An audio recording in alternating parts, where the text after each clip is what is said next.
Hey guys, welcome back to my channel. This is Preeti. I hope you guys are staying safe and doing well. So, in today's video, we'll be learning about 5 words along with meanings with 2 example sentences. Okay, पहला word है consequences और else consequence. इसका मतलब होता है परिणाम, अंजाम, नतीजा. ओके, इसका एग्जाम्पल सेंटेंस है if you don't study the consequence may be a low score on the test. मतलब अगर तुम स्टडी नहीं किए तो इसका रिजल्ट ये होगा कि तुमको एग्ज़ाम में कम मार्क्स मिलेंगे. ओके, देन सेकेंड सेंटेंस है breaking the rules can be serious consequence. मतलब अगर रूल ब्रेक किया तो इसका परिणाम बहुत बुरा होगा. ओके, सो ये तो हो गया एग्जाम्पल सेंटेंस. नेक्स्ट अनप्लीजेंट है, नॉट नाइस या फिर नॉट इंजॉयबल. अनप्लीजेंट का मीनिंग होता है नॉट नाइस और एल्स नॉट एन्जॉयबल. मतलब जो चीज़ें तकलीफ़ देती हैं, बुरी रहती हैं. For example the smell was unpleasant. Smell was unpleasant मतलब स्मेल बहुत ख़राब था. देन सेकेंड सेंटेंस है it was an unpleasant experience. Unpleasant experience मतलब वो एक्सपीरियंस बहुत ही ख़राब था. ओके, सो ये हो गया दूसरा वर्ड का मीनिंग. नेक्स्ट थर्ड वर्ड है इम्प्रूव और अपग्रेड. उसका मतलब ये इंग्लिश में इसको कहते हैं एनहांस. ठीक है, एनहांस का मतलब होता है इम्प्रूव और अपग्रेड. इसका एग्जांपल सेंटेंस है exercises can improve your health.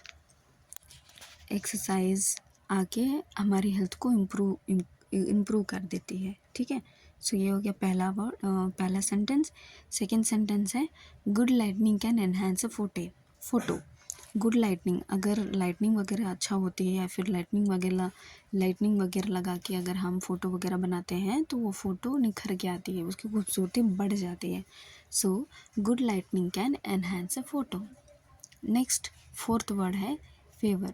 Okay, favour का मतलब होता है कम या फिर से कम या फिर इंग्लिश में इसको कह सकते हैं ए स्मॉल नंबर ऑफ पर्सन्स और थिंग्स. ठीक है, और ये फेवर आके कंपैरिजन के लिए भी यूज़ होता है. ठीक है, तो वो उसका कंपैरिजन वाला सेंटेंस आके हम सेकेंड सेंटेंस देख सकते हैं. मैं समझा दूंगी आप लोगों को. सो पहला सेंटेंस है देर are fewer cars on the road today. Favour cars on the road today का मतलब है कल से कार की गिनतियाँ कम है. ठीक है, रोड में कार की गिनती कम है कल से. So there are fewer cars on the road today. Compare to कल, आज कार की जो गिनती है कम हो गई है. ठीक है, तो ये हो गया पहला वर्ड का मीनिंग. नेक्स्ट सेकेंड वर्ड का मीनिंग हो गया women commit fewer crimes than man.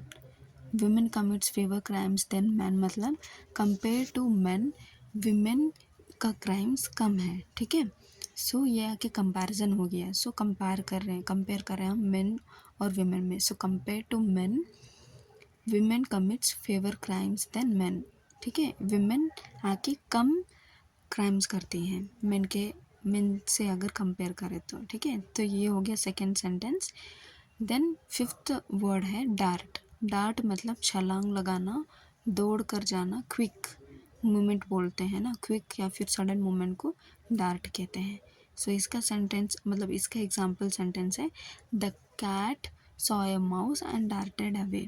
मतलब जैसे ही अचानक से कैट ने यानी बिल्ली ने माउस को देखा, चूहे को देखा, सडनली वो भाग गए डर के मारे. ठीक है, सेकेंड सेंटेंस है she made a dart for the exit. मतलब उसने एग्जिट के लिए वो बाहर चली गई. She dart for the exit, वो चली गई, सडनली बाहर चली गई. ठीक है, ये हो गया सेकेंड सेंटेंस. सो ऐसे ही सेंटेंस या फिर ऐसे ही नए नए वर्ड्स अगर आप लोगों को सीखना है सो मेरे चैनल को सब्सक्राइब कर लीजिए और मेरे चैनल के साथ जुड़ जाइए और बेल आइकन जो है उसको भी दबा दीजिएगा. ठीक है, so I be bringing you such informative videos for you. Okay, along with meaning, along with sentences, along with example sentences. Okay, और कोई सजेशंस देना चाहते हो तो कमेंट बॉक्स में दे देना. ठीक है, और Thanks for watching, and please like, subscribe, and share. And see you in the next video. Okay, thanks for watching. Bye bye.